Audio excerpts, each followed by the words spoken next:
Hi అండి, welcome back to our channel. ఈరోజు restaurant స్టైల్లోని ఇంట్లోనే మనం టేస్టీగా కాజు టమాటో చేసుకుందామండి. చాలా బాగుంటుందండి. ఇది మనకి రైస్, రోటీ, చపాతీ, నాన్ దేంట్లోకైనా చాలా బాగుంటుంది. ఇప్పుడు ఎలా చేసుకోవాలో తయారీ విధానాన్ని చూసేద్దాం. ముందుగా 4 పెద్ద సైజు టమాటాలను తీసుకొని ఇలా ఘాట్లు పెట్టుకొని వాటర్ వేసుకొని ఉడికించుకోవాలండి. ఉడికించుకున్న తర్వాత ఇలా తొక్కని పీల్ చేసేసుకొని ముచుకు కూడా మనం తీసేసుకొని ఒక మిక్సీ జార్లో వేసుకుందాము. వీటితో పాటు ఒక 15 జీడిపప్పులు కూడా వేసుకొని మెత్తగా గ్రైండ్ చేసుకొని రెడీ చేసి పెట్టుకుందామండి. స్టవ్ మీద కళాయి పెట్టుకొని ఒక 2 స్పూన్ల ఆయిల్, 1 స్పూన్ గీ వేసుకొని వేడి చేసుకుందామండి.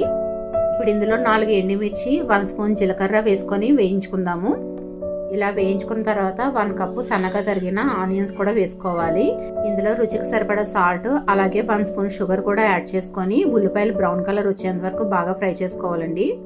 ఇప్పుడు ఇందులోని 1 గంట పాటు నానబెట్టుకున్న జీడిపప్పుని ఒక 100 గ్రామ్స్ వేసుకోవాలండి. వీటిని బాగా ఫ్రై చేసుకుందామండి. ఇలా ఫ్రై చేసుకోవడం వల్ల మన కాజు మంచి టేస్టీగా తయారవుతుంది. 1 స్పూన్ అల్లం వెల్లుల్లి పేస్ట్ వేసుకొని పచ్చివాసన పోయేంత వరకు బాగా ఫ్రై చేసుకుందాము.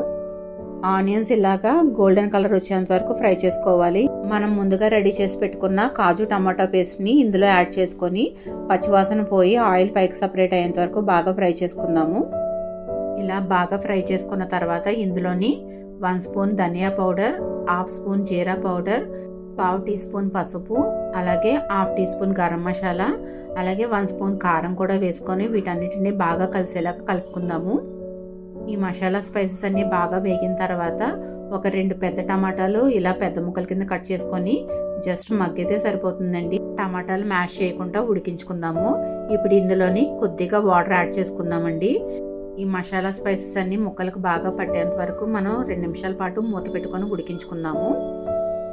2 నిమిషాల తర్వాత మన కర్రీ రెడీ అయిపోయిందండి. ఇప్పుడు ఒకసారి కలుపుకొని కొద్దిగా కొత్తిమీరతో గార్నిష్ చేసుకుందాము. అలాగే 4-5 పచ్చిమిర్చి కూడా వేసుకొని స్టవ్ ఆఫ్ చేసుకొని సర్వ్ చేసుకుందాము. అంతే అండి, టేస్టీగా కాజు టమాటా రెడీ అయిపోయింది.